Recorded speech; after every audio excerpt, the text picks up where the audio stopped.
সাইয়েদনা আদম বললেন, এরা কারা? আল্লাহ বললেন, তোমার বংশধর। সাইয়েদনা আদম বললেন, আল্লাহ, ওই যে একটা রূহ দেখা যায়, এটার নাম কি?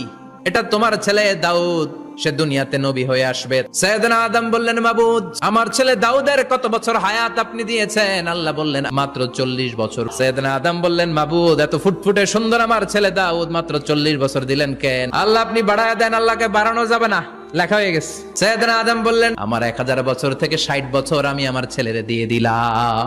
আর আদম আলাইহিস সালাম পেয়েছিলেন 1000 বছর, 60 কমে গেলে রইল কত? 940 বছর পৃথিবীতে থাকার পরে মালাকুল মাউত চলে এসেছে, এসে বলল, জিইতু আন আকবাদা রূহাক, রূহ কবজ করতে আসছি। আদম আলাইহিস সালাম বললেন, রূহ কবজ করতে আসছো মানে? আমি বাঁচবো 1000 বছর। মালাকুল মাউত বললেন, না না, ওই যে আগের কথা স্মরণ করেন, আপনি 60 বছর দিয়া দিয়েছিলেন। কয়, না, আমি দেই নাই।